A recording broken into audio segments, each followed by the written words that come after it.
DiscrimiNAT is an egress filtering firewall that replaces your NAT gateways and has a few advantages. It's incredibly easy to use. It uses the cloud APIs so it doesn't have its own interface. It allows you to set rules on security groups so you can be incredibly specific on what gets what access. DiscrimiNAT also has a couple of unique advantages. It has unparalleled DNS handling, no more SNI spoofing or false positives. It has a see-through mode, so you can gather information on what URLs are accessed before turning the rules on, so you can do so with confidence. Let's take a look at it running.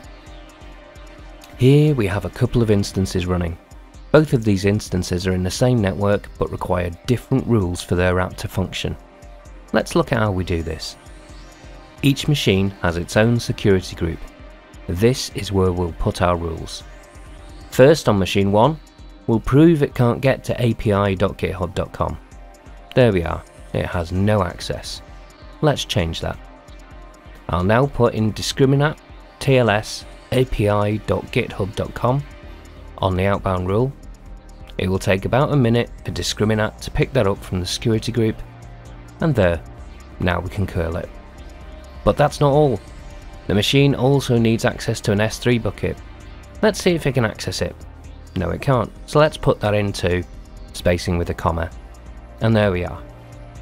If you hit the character limit in the security groups, you can add a second rule with a destination of 0.0.0.0/1, and then 2, and so on.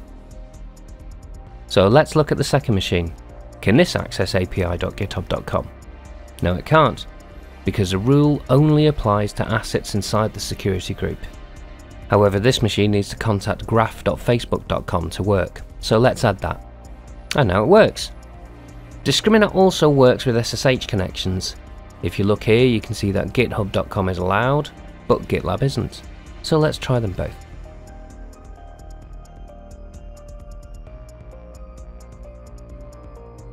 So let's take a look at this in the logs. As DiscrimiNAT uses the cloud APIs, that is of course in CloudWatch, here we can see allowed and disallowed traffic. There's also a log for config, which shows when it's picked up new rules and any issues it's had. So you can see that configuring DiscrimiNAT is incredibly easy and fits straight into any infrastructure as code, as they'll all be able to put comments in security groups.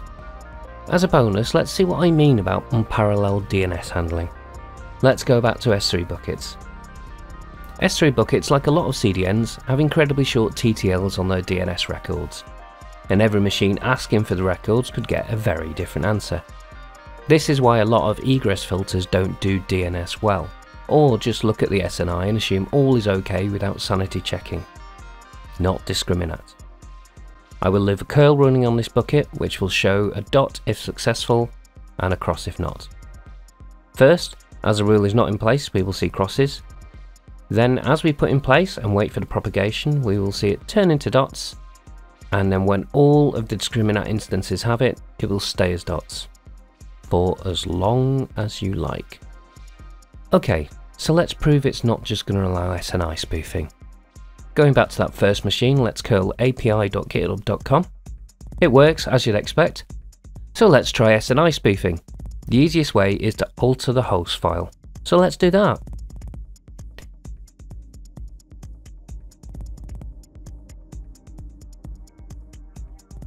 Now I'll try to curl it and I'm blocked. DiscrimiNAT has picked up the mismatch in the DNS and blocked it. You can do SNI spoofing simply with a curl command, and when we try that, that's also blocked too. We report on spoofing in the logs for security people to pick up. This proves that DiscrimiNAT is easy, focuses on least privileges, and secure. If you have an egress filtering currently, try that curl command as a litmus test yourself. I'll leave a link in the description. If you want to see more information, like how our see-through mode works, take a look at our YouTube channel.